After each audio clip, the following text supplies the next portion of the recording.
Olá, bom dia, tudo bem com você? Como você tem passado?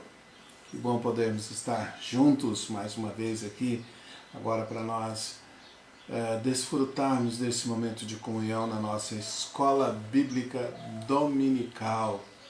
Convido você, onde quer que você esteja, a preparar o seu coração, a curvar o seu coração diante de Deus e vamos falar com Ele, vamos nos consagrar para esse momento de escola dominical. Oremos. Oremos.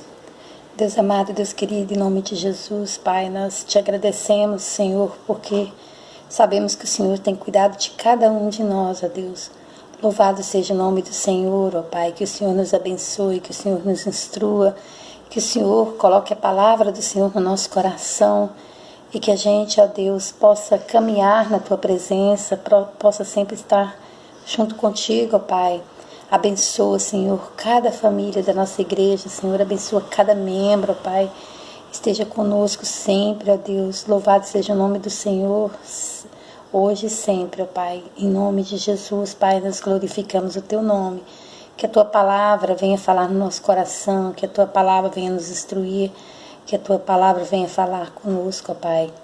Que o Senhor possa, ó Pai, estar nos livrando, Senhor, desses momentos difíceis, estar nos confortando, estar nos dando força, Senhor, para estar, ó Deus, cada dia mais fortes na Tua presença, tanto física quanto espiritualmente, ó Senhor. Obrigada, Pai. Dá-nos um domingo abençoado, um domingo em que a gente esteja descansado na Tua presença. Abençoa também esse feriado, Pai. As pessoas que estão viajando, que o Senhor esteja protegendo, cuidando dos irmãos. Ó Deus, em nome de Jesus, Pai, nós oramos e agradecemos. Amém. Amém, glória a Deus.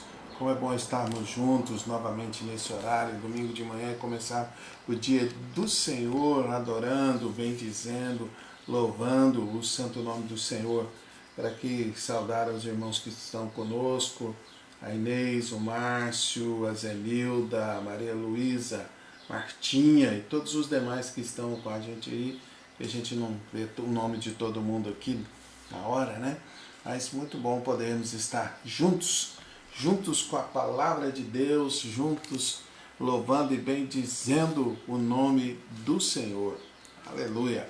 Convida aí o pessoal da sua casa, aí, o pessoal do seu grupo para estar junto conosco aí. Compartilhe o vídeo aí para que eles possam também ser edificados pela palavra de Deus nessa hora. Falando em palavra de Deus, vamos abrir a nossa Bíblia no Salmo de número 19. Salmo 19. Nós vamos ler o Salmo todo, todos os versículos desse Salmo maravilhoso, um dos meus preferidos na palavra do Senhor. Salmo 19, ao mestre de canto, Salmo de Davi. Os céus proclamam a glória de Deus e o firmamento anuncia as obras das suas mãos. Um dia discursa a outro dia, e uma noite revela conhecimento a outra noite. Não há linguagem nem há palavras, e deles não se ouve nenhum som. No entanto, por toda a terra se faz ouvir a sua voz, e as suas palavras chegam até os confins do mundo. Aí pôs uma tenda para o sol, que é como um noivo que sai dos seus aposentos e se alegra como um herói a percorrer os seus caminhos. Principia numa extremidade dos céus e vai até a outra o seu percurso, e nada pode se esconder do seu calor. A lei do Senhor é perfeita e restaura a alma. O testemunho do Senhor é fiel e dá sabedoria aos simples. Os preceitos do Senhor são retos e alegram o coração. O mandamento do Senhor é puro e ilumina os olhos.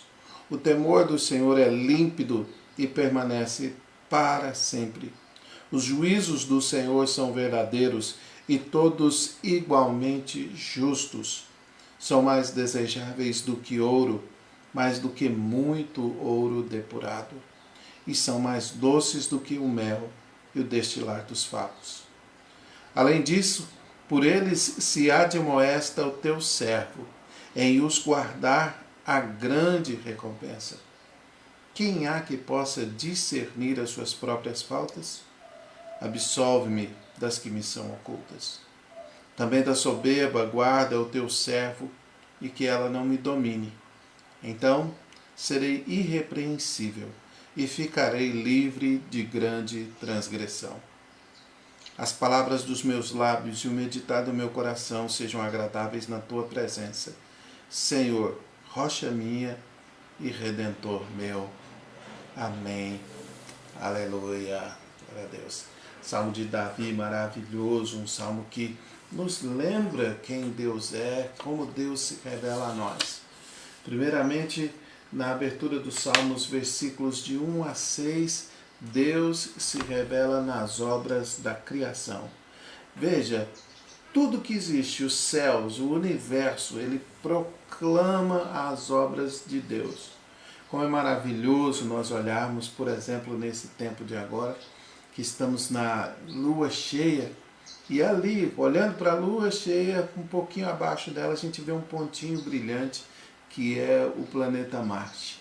Saber que existe esse universo imenso aí, criado para a glória de Deus, criado pela palavra geradora de Deus, é bom demais nós olharmos para isso. E quando nós olhamos para baixo aqui, quando nós olhamos para essa terra seca, nesse tempo de estiagem, e nós podemos ver aí as flores de agosto, nós estamos agora já em setembro, né?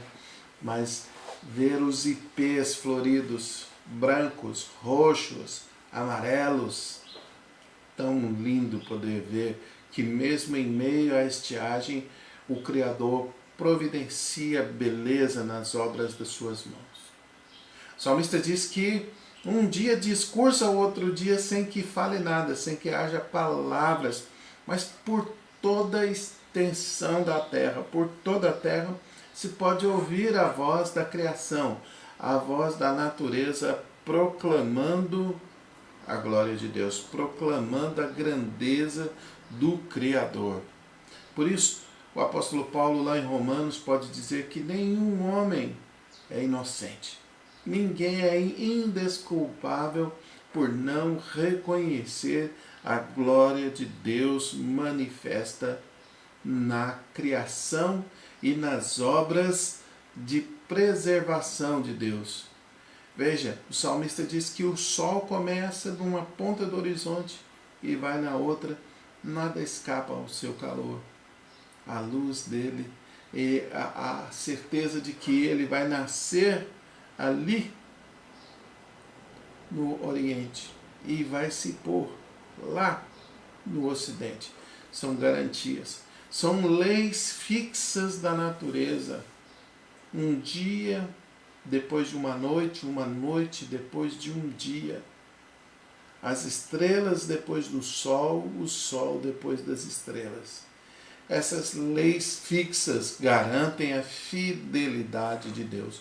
Deus diz que se algum dia essas leis forem quebradas, aí sim ele poderá se esquecer do seu povo. Ele se esquecerá da humanidade.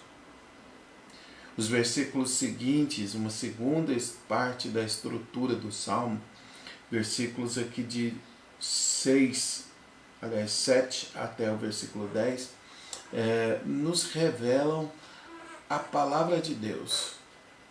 nos mostram como é a Escritura Sagrada e o que nós encontramos aqui na sua palavra. A palavra de Deus, ela é perfeita, ela é fiel, ela é reta, ela é pura, ela é límpida, ela é verdadeira, ela é preciosa e ela é doce, na expressão de Davi. E quando nós olhamos para isso, cada uma dessas qualidades, cada uma dessas nuances da palavra de Deus nos revela benefícios que vêm a nós através da leitura e da meditação do conhecimento da palavra de Deus. A palavra de Deus é perfeita, por isso ela restaura a nossa alma. A palavra de Deus é fiel, por isso ela pode dar sabedoria até às pessoas mais simples. A palavra de Deus é reta, por isso ela alegra o nosso coração. A palavra de Deus é pura, por isso ela ilumina os nossos olhos, ela tira as trevas da concupiscência do nosso olhar.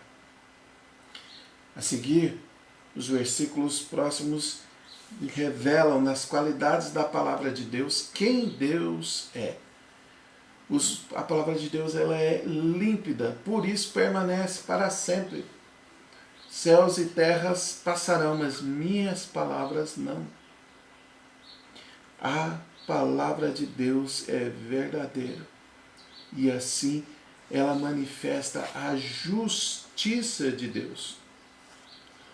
Os últimos versículos dizem aqui, aliás, o versículo de número 10 nos diz que ela é preciosa, mais preciosa do que ouro puro, refinado, depurado, e mais doce do que o mel. Na nossa boca, então, ela gera louvor e adoração a Deus. Então a palavra de Deus, ela nos mostra que Deus se revela através da criação, Deus se revela através das Escrituras, mas agora os versículos seguintes, eles nos mostram, os versículos 11 a 13, que a própria Escritura revela quem nós somos. Além disso, por eles se admoesta o seu servo. Os mandamentos do Senhor, a palavra de Deus revela quem nós somos. Guardar os mandamentos nos traz grande recompensa. A recompensa de uma vida cheia da graça e da presença de Deus. Ela nos mostra as nossas faltas. Ela nos faz discernir as nossas próprias faltas.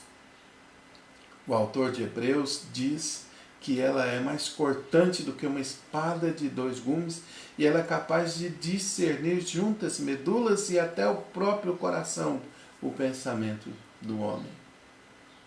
Por isso que nós sejamos confrontados pela palavra do Senhor, que nós sejamos revelados pela palavra do Senhor.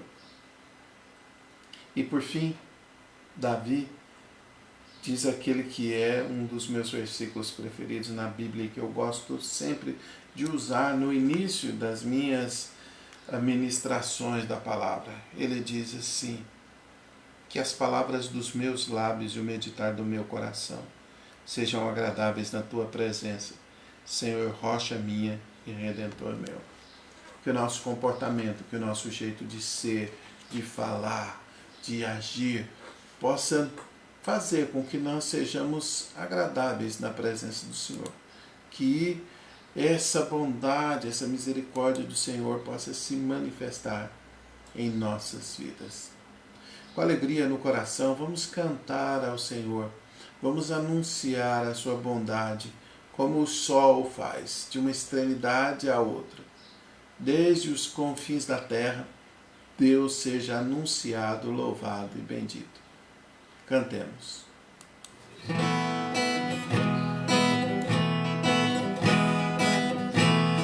Os confins da terra, desde os confins da terra, o mais profundo mar, o mais profundo mar, as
és. Nas alturas do céu, louvado és. Dentro dos corações, Em meio a um clamor, nasce esta canção e os povos cantam. Tudo da intimidade, tu serás adorado, grande Deus, exaltado nas nações, Senhor da criação, grande Deus, seja louvado. desde os confins da terra, Desde os confins da terra, mais profundo mais profundo mar, mar, nas alturas do céu, nas alturas dos céus, louvado és. Amém, amém, glória a Deus. Queridos, nós estamos então hoje na nossa Escola Bíblica Dominical iniciando uma nova série de estudos. E essa nova série de estudos ela vai ter como tema a carta de Paulo aos Colossenses. E o título, o tema dessa nova série é a supremacia e a suficiência de Cristo. Estudos na carta de Paulo aos Colossenses. Esta carta aqui tem muito a ensinar para a igreja de hoje, apesar de ter sido escrito lá no século I, lá nos primórdios do cristianismo. Ela traz muita coisa para hoje, para a nossa vida no dia de hoje, para a igreja no dia de hoje. Porque a palavra de Deus ela é eterna, ela é maravilhosa, ela é bendita e ela se aplica em todo o tempo.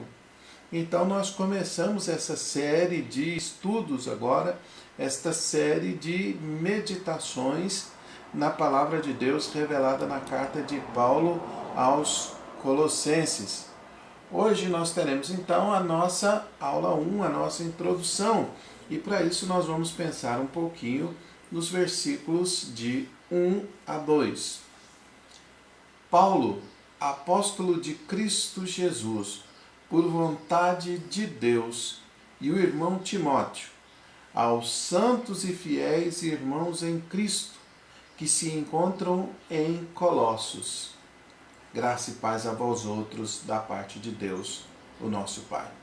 Paulo, então, ele utiliza aquela estrutura clássica de correspondência ali naquela época em que viveu, que o remetente ele se identificava logo no início da carta, fulano escrevendo para ciclano. Então, quem são os remetentes dessa carta a Colossos? Paulo e Timóteo. Timóteo estava junto com Paulo no momento em que Paulo escreve essa carta à igreja de Colossos. Segundo os estudiosos, esta carta teria sido uma das cartas da prisão. Paulo já estaria em Roma, já estaria ali naqueles 2 anos que ele passou preso em Roma.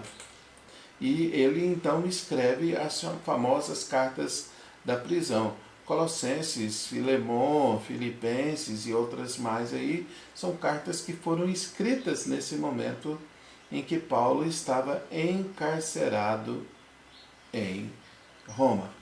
Uma outra coisa interessante que nós encontramos aqui, e você percebe, é a saudação que sempre Paulo coloca na sua carta com as palavras graça e paz, e às vezes com alguma variação, graça, misericórdia e paz, e assim por diante. Isso é muito característico de boa parte das igrejas presbiterianas espalhadas pelo nosso Brasil afora, e também algumas outras igrejas batistas e assim, que tradicionalmente saúdam uns aos outros, né? Os irmãos saúdam uns aos outros com estas palavras aqui ditas por Paulo: graça e paz. É assim que nós costumeiramente nos saudamos, não é verdade, queridos irmãos? Então, a você agora que está conosco aqui nesse momento de Escola Bíblica Dominical, a você que está aqui acompanhando esse início de estudo na carta de Paulo aos Colossenses, graça e paz seja com você, seja com a sua família, seja com a sua casa, em nome do Senhor Jesus, da parte de Deus, o nosso Pai, Criador Todo-Poderoso. Aleluia! Vamos então, olhando aqui para a carta de Paulo aos Colossenses, tecer algumas coisas. Hoje nós vamos fazer uma introdução, nós vamos fazer um início desse estudo, conhecendo algumas características da cidade de Colossos, do que acontecia ali, dos propósitos que levaram Paulo a escrever essa carta aos Colossenses. Tá? Temos aqui um pequeno mapa aqui que nos mostra onde ficava a cidade de Colossos. Consegue enxergar aqui? Esse ponto aqui é a cidade de Colossos, perto da cidade de Éfeso. Né? Aqui também tem outras cidades aqui perto que não aparecem nesse mapa. Vamos ver se o próximo mapa aqui nos mostra algo melhor um pouquinho. Aqui. Então, aqui está a cidade de Colossos. Éfeso, Mileto, Listra, Antioquia. Também ficava pertinho de Laodiceia e tudo. Esta cidade ela não foi visitada por Paulo. Paulo não fundou essa igreja. Aqui nós temos um roteiro da sua segunda viagem missionária e nós percebemos claramente que ele passou perto, né? Mas ele não esteve em Colossos. A palavra do Senhor não registra nenhuma visita de Paulo à igreja de Colossos. Né? Colossos era uma cidade da Frígia, no rio Lico, um afluente do rio Meandro. Todos esses rios importantes ali daquela região, ficava cerca de 15 quilômetros a sudeste de Laodiceia, próximo à grande estrada que ligava a cidade de Éfeso ao rio Eufrates. Suas ruínas, que são localizadas na atual província de Denizli, na Turquia, nunca foram escavadas. Olha como é Colossos hoje. Apenas uma marca histórica ali, apenas algumas pedras no meio do caminho ali, e a história conta. Aqui ficava a cidade de Colossos. E eu não sei por que motivo, por que razão eles ainda não escavaram as ruínas da cidade de Colossos. Vamos ver aqui no nosso próximo slide algumas características da cidade de Colossos. A primeira delas, já nos tempos de Paulo, era uma cidade que vivia de glórias do passado. Né? Ela foi uma cidade grande, ela foi uma cidade que agregou muita gente. Os historiadores greco-romanos dizem que ela era uma cidade pujante, mas foi uma cidade que aos poucos foi perdendo o seu valor dentro daquela região e posteriormente dentro do Império Romano. Ela foi diminuindo, foi encolhendo. Você conhece cidades assim? Quantas temos, né? Quantas cidades que já foram, cidades que tinham muita vida, que tinham muita glória econômica, social, cultural, e depois vão encolhendo e às vezes chegam a se tornar praticamente cidades fantasmas, né? Uma outra característica que nós temos da cidade de Colossos é que ela foi abalada por muitas tragédias naturais. Até nós vimos na foto anterior que nós mostramos que ela foi completamente destruída. Terremotos e outros e outras tragédias naturais se abateram sobre a cidade de Colossos. Ela perdeu importância ao longo do tempo para Éfeso, para Laodiceia e para outras cidades ali perto. E ali, na cidade de Colossos, tinha uma grande colônia de judeus, mas também tinha muita gente de outros lugares. Assim, Colossos se transformava numa cidade propícia para o misticismo, para as religiões de mistério, as religiões de profunda revelação, né? Percebemos isso, então, olhando para a história da cidade de Colossos. Nós podemos ver também que a cidade de Colossos teve a sua igreja ali. Quais são as características da igreja da cidade de Colossos? Que para quem Paulo escreve. A primeira delas é que ela foi fundada por Epáfras. Durante aqui os versículos iniciais da carta de Paulo aos Colossenses, nós encontramos isso. A segunda característica daquela igreja é que Paulo nunca visitou esta igreja. Uma terceira característica é que ali residiam Filemon, grande amigo de Paulo, que também tinha um escravo chamado Onésimo. Em um determinado tempo da história, Onésimo parece que deu um prejuízo para Filemon, fugiu, foi para onde estava Paulo, mas Paulo escreve a Filemon dizendo: eu estou te mandando de volta, Onésimo, estou te mandando de volta. Ele recebe-o como se recebesse a mim. Então ali nós temos escrito para Colossos, a carta aos Colossenses, e escrito para Filemon, que morava em Colossos, a carta a Filemon. Duas das cartas paulinas são destinadas àquela comunidade, né? Aliás, a carta aos Colossenses é a comunidade, a carta a Filemon ao próprio Filemon, né? Era uma igreja que possuía vitalidade. Os versículos iniciais aqui também, que nós percebemos que Paulo fala da fé dos colossenses, de como ele se agrada das notícias que recebe dos colossenses, mesmo sendo uma igreja pequena. E era uma igreja ameaçada pela heresia do gnosticismo. Vamos ver um pouco mais aqui no nosso próximo slide. Veja, Paulo escreveu a carta aos Colossenses em meados do primeiro século para combater um falso ensinamento. Esse falso ensinamento era conhecido como a heresia de Colossos, que consistia numa combinação atraente de práticas legalistas, promessas místicas, rituais ascéticos e de conhecimento gnóstico. Vamos falar um pouquinho sobre isso aqui então. Olha como o ser humano é, e ele ali em Colossos como uma combinação, uma junção de vários aspectos que nós percebemos ali, a combinação dessas coisas contribuindo para que uma heresia brotasse. Quais são essas coisas então? Primeiro, as práticas legalistas, aquilo que exige um comportamento acima da lei. O legalismo é isso. O legalismo não é a lei na sua essência, mas é a lei e mais a lei. Isto é ser legalista. Outra coisa eram promessas místicas.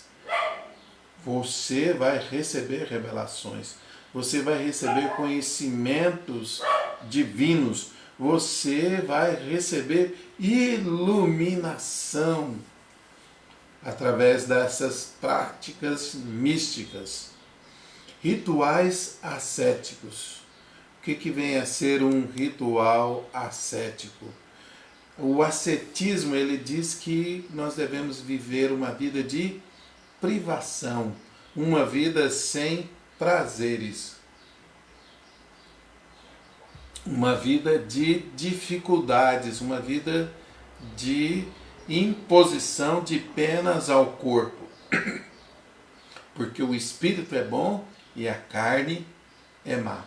E essa questão do conhecimento gnóstico aí, então. Nesse próximo slide, nós percebemos que esta heresia afirmava, entre outras coisas, que seres celestiais funcionariam como mediadores. E estes seres celestiais requeriam adoração e culto, para assim eles poderem mediar o caminho através do pleroma. O que é o pleroma? É a plenitude espacial entre Deus e os homens. Com que isso se parece hoje? Diz aí para mim, com que isso se parece nos dias de hoje? Tem alguma coisa assim parecida nos nossos dias? Claro que temos, né? Existem muitas pessoas que cultivam essa relação especial com seres celestiais, como por exemplo os anjos. Nós vivemos na nossa época uma grande angiolatria por parte de muitos. A adoração de anjos, a oração a anjos. Ora, as nossas orações, elas precisam ser dirigidas ao Pai em nome de Jesus. É assim que a palavra de Deus nos ensina a orar, ensina a buscar a Deus. Mas muitas pessoas acreditam que pela mediação dos anjos, ou seja, vamos pedir ao anjo que o anjo pede a Deus que o anjo faz.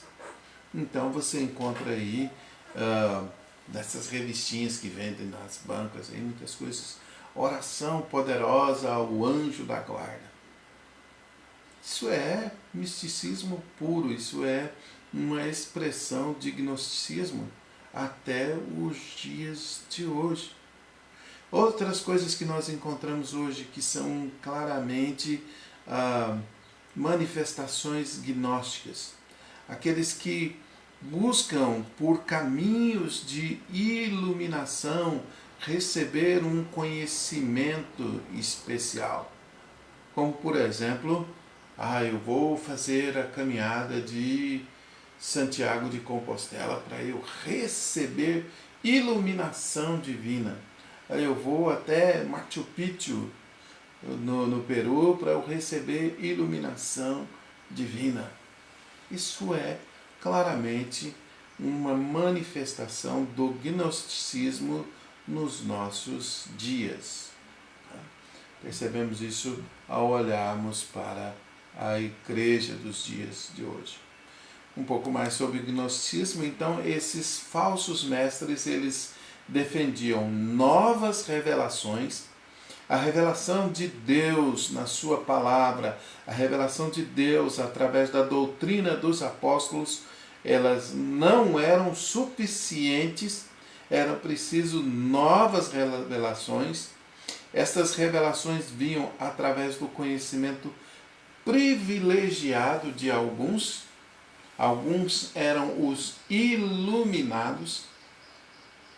Esse misticismo e o legalismo prevaleciam. Os rituais místicos nós vamos fazer de forma tal, e um legalismo muito grande, e tudo isso em nome de Jesus. Pensa bem, né? Que coisa quando nós olhamos para isso.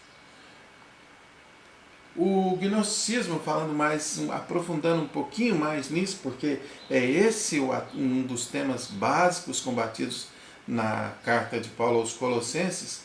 Ele é um termo derivado da palavra grego gnosis, que significa conhecimento.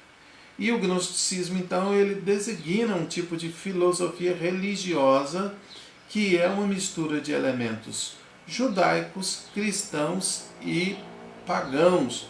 E o gnosticismo, ele tentava responder a duas perguntas principais. Primeiro, como reconciliar a presença do mal no mundo criado por um Deus perfeito e bom? Se parece com os dias de hoje? Igualzinho os dias de hoje, né? Igualzinho o nosso tempo, a nossa época agora. O que muitas vezes as perguntas das pessoas revelam? Elas falam, se Deus existe, se Deus se importa conosco, por que existe mal no mundo? Por que existe maldade? Por que existe sofrimento? Se Deus é bom,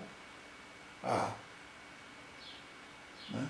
O gnosticismo se preocupava com isso, se preocupava com a questão do mal. Nós vamos ver um pouco mais claramente como era o pensamento gnóstico a respeito do mal. E a segunda grande pergunta do gnosticismo era essa aqui. Como o espírito humano, que é bom, se prendeu à matéria, ao corpo, à carne, que é má, e como nós podemos libertar o espírito da escravidão da matéria. Também se parece muito com muitas coisas que nós vemos nos nossos dias. A questão do mal, o gnosticismo resolvia assim. Deus é bom. Deus é maravilhoso, Deus é puro. Mas Deus criou uma série de seres que foram se tornando imperfeitos. Esses seres eram chamados de demiurgos. E um desses seres, um desses demiurgos, criou o mundo e os seus males. Não foi Deus quem criou o mundo, porque o mundo é mau. Quem criou o mundo mal? Um ser caído, um demiurgo, um ser que foi criado por Deus, mas que degringolou. E assim, esse ser caído foi quem criou o mundo. Por isso o mundo é mau. Por quê? Porque o seu Criador é mau. O seu Criador é uma criatura caída. Já a questão do corpo e do espírito era resolvida dessa forma aqui. Essa questão era resolvida por uma vida ascética. O que é uma vida ascética? É uma vida de penúria, é uma vida de privação, é uma vida que combate os prazeres, né? Ou por uma vida de libertinagem, vai de um extremo ao outro. Ou você castiga o corpo, você flagela o corpo, ou você satisfaz o corpo ignorando ele totalmente. Deixa o corpo fazer o que quer. O que importa verdadeiramente é o espírito. Parece com os nossos dias? Tem alguma coisa parecida com os dias de hoje? Como tem. Essa vida ascética, essa vida sem prazer, ela é pregada às vezes até em muitos meios evangélicos, em muitas pessoas que se utilizam de usos e costumes muito rígidos, muito legalistas, dizendo a carne milita contra o espírito. Então nós temos que mortificar a carne para que o espírito cresça. Ora, isso é verdade, mas mortificar a carne não é exatamente o que essas pessoas que defendem essa vida ascética pregam. Mortificar a carne é dominá-la, não é privá-la, por exemplo. Você percebe, no cristianismo mesmo, às vezes isso se manifesta principalmente ali na época da Semana Santa, uma coisa assim. Pessoas que se autoflagelam para mortificar a carne. Ou seja, eles se batem com cordas, chicotes, eles se cortam. Tudo isso para flagelar o corpo, porque o corpo é mau e o espírito é bom. Então eu preciso fazer com que o espírito cresça. E como é que eu faço isso? Não é dominando a minha carnalidade, é esmagando ela nas penúrias da autoflagelação, na penúria da pobreza, numa vida sem prazer, numa vida sem alegria alguma, porque o corpo não merece alegria. Quem merece alegria é o espírito. Na contramão, a gente encontra aí outros que dizem, não, o que importa é o espírito, então o corpo pode fazer o que quiser. Eu posso ter uma vida de prazeres ilimitados no corpo e para o corpo. Comer e beber à vontade, praticar sexo do jeito que eu quiser, da forma que eu quiser, com quem ou com o que eu quiser. E aí a gente vê o surgimento de transexualismo, pansexualismo e tantas coisas mais, né? Que você vê aí que são expressões dessa vida de libertinagem que é incentivada pelo gnosticismo. Né? Gnosticismo existe nos nossos dias? Existe. Um professor de história meu no seminário, o reverendo Silas Nobre, dizia assim, heresia não morre, heresia vira purpurina e se transforma, e ela renasce, e ela rebrota de tempos em tempos. Uma outra característica do gnosticismo diz a respeito de Jesus Cristo e da salvação. Vejamos aqui.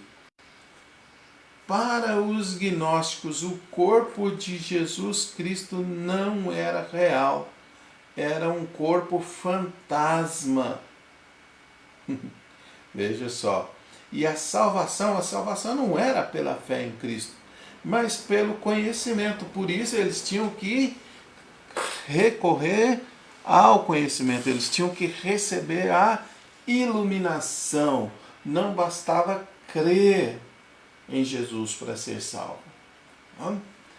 Vamos ver quais são as consequências disso.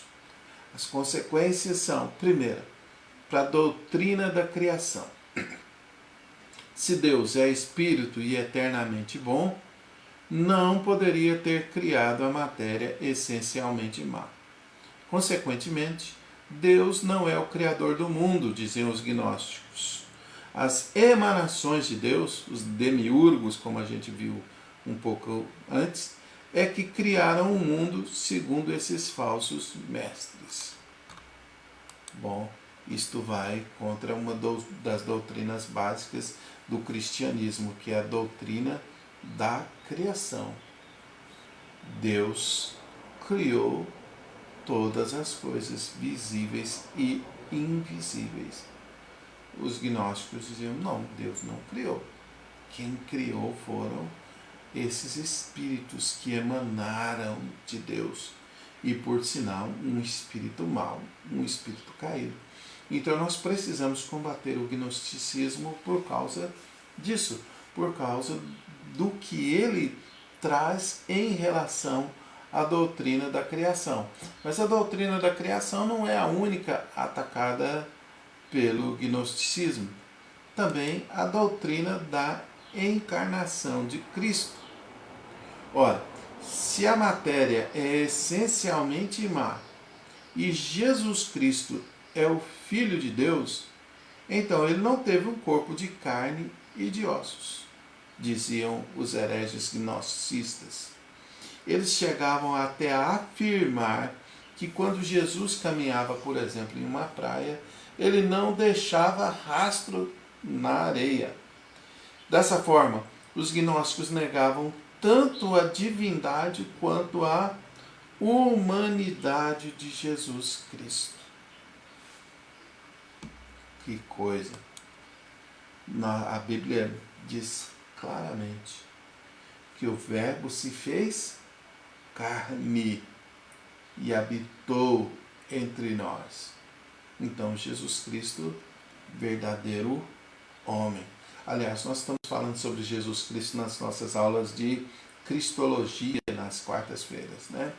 Nós vimos na última quarta-feira que Jesus Cristo é o Filho unigênito de Deus. Portanto, verdadeiro Deus. Esta doutrina, então, a respeito de Cristo é muito estranha. Como assim? Cristo não comia? Porque um corpo fantasma não precisa se alimentar.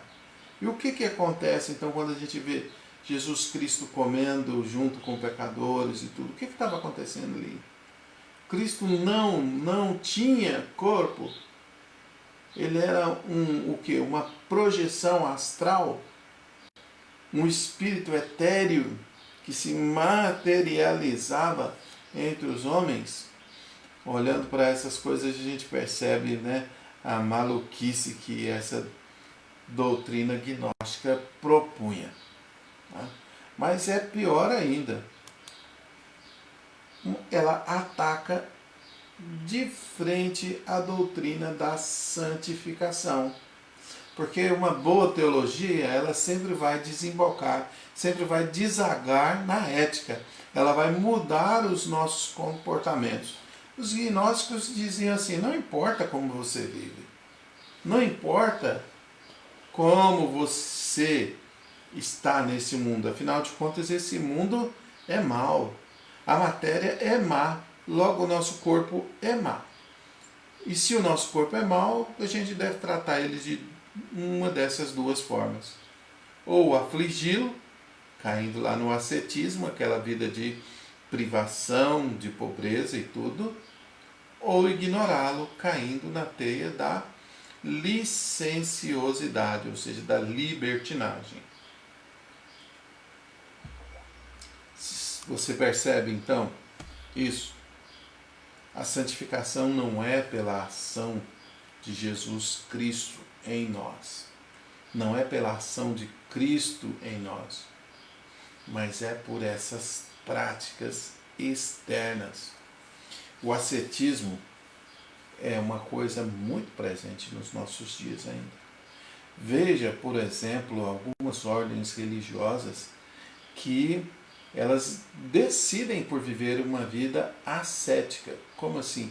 Fazendo muitas vezes voto de pobreza.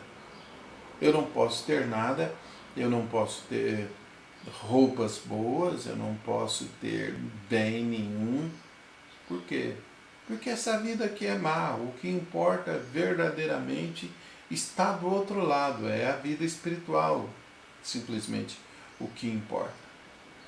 Muitos ainda caem nas malhas do ascetismo através de uma vida de clausura. Eu vou enclausurar o meu corpo num monastério, num convento, em uma comunidade qualquer, onde eu não tenho contato com esse mundo mau, e eu vou viver única e exclusivamente para as práticas espirituais, para a oração, para a meditação, para a vida de comunhão com Deus. Quais são os problemas nisso, meu querido, minha querida? É que Deus não nos criou para isso. Deus nos criou para glorificar o seu santo e poderoso nome e para viver uma vida na presença dele. E quando nós vemos que o Espírito milita contra a carne milita contra o Espírito, quer dizer que nós devemos mortificar a carne, mas mortificar a carne é não satisfazer os seus desejos maus. Não significa flagelar o meu corpo, me bater com correias, com tiras, com às vezes até com lâminas me cortando. Não é eu privar o meu corpo de comida, privar o meu corpo daquilo que lhe é essencial. Pelo contrário, é me dominar pelo Santo Espírito. É fazer com que mesmo eu tendo bens, mesmo eu tendo comida, eu como apenas o suficiente. Eu tendo bens e que eu utilize para a glória de Deus. É não se tornar escravo nem do dinheiro, nem do sexo, nem das drogas, nem do álcool, nem nada disso. Nós temos liberdade, embora nem tudo nos convenha. Então nós percebemos assim que o gnosticismo ainda é uma prática muito presente na religiosidade e muito na religiosidade cristã. O grande problema do gnosticismo é também o ataque que ele faz a Jesus Cristo. Por isso Paulo ele escreve essa carta à igreja de Colossos para refutar essa heresia, para refutar o gnosticismo, afirmando as nossas doutrinas básicas. Um Deus Criador, Jesus é o Criador do mundo visível e invisível, e inclusive dos anjos, e que Jesus se encarnou sem ter perdido a sua santidade. E nele, Jesus Cristo, habita corporalmente toda a plenitude da divindade. Jesus Cristo é o sustentador do universo e ele é o redentor da humanidade. Assim, quais são as temáticas básicas que nós iremos ver nesses estudos de Paulo aos Colossenses? Nós iremos falar sobre a doutrina de Cristo, quem é Jesus. Nós iremos falar sobre a doutrina do criacionismo, como Deus criou todas as coisas, visíveis e invisíveis. A doutrina da redenção, como Deus redime para si a humanidade caída. E a doutrina da santificação, como nós vivemos a nossa vida para Deus, a nossa vida para Cristo Jesus. Estes são os pilares básicos da carta de Paulo aos Colossenses. Esta é a nossa proposta de ensino para as nossas próximas aulas de escola dominical. Apenas recordando então, Paulo escreve a carta a uma igreja que ele nunca visitou, mas uma igreja que, apesar de pequena, era uma igreja que tinha vitalidade, que tinha força no espírito. Mestres falsos traziam falsos ensinos e estavam se insinuando ali no meio da comunidade de Colossos. E Paulo então escreve a eles dizendo: não se deixem prender, se entreguem aos rudimentos do mundo. Esses rudimentos do mundo são essas filosofias que negam a criação divina, que negam a encarnação de Cristo, que negam a doutrina da redenção por meio da fé em Cristo, sempre acrescentando algo, que negam o nosso processo de santificação do Espírito Santo em nós. Essas doutrinas eram Cristo e mais alguma coisa. Jesus Cristo não era suficiente. A fé não era suficiente. Você precisa de fé, mais isso, mais aquilo, para que você encontre a salvação em Deus. Você precisa da fé, mais do conhecimento. Você precisa das revelações misteriosas, místicas, para que você chegue ao conhecimento. Colossenses promete ser, aliás, promete não, Colossenses é. O que promete ser são os nossos estudos. Prometem ser uma grande revelação de Jesus Cristo, do amor do Pai, da bondade, da graça e da misericórdia de Deus. Convido você que esteja conosco nessas aulas sobre Colossenses, nesse tempo bom que nós vamos passar aqui aprendendo mais de Deus, aprendendo mais de Jesus Cristo, nosso Senhor e Salvador, e aprendendo mais acerca de nós mesmos, de quem nós somos em Cristo Jesus. E aí, vamos juntos? Vem comigo? Ah, que bom que você vem, né? Agradecer mais mais uma vez a todos vocês que estão conosco aqui no Facebook, nos acompanhando, o meu amigo Gilson, Tadeu, João Batista, Agnes Pires, Martinhas, e Zenilda, Micael, João Monteiro, Zenilda, Márcio, Maria Luísa, Maria Inês, todos vocês. Se eu esqueci o nome de alguém aqui, me perdoe.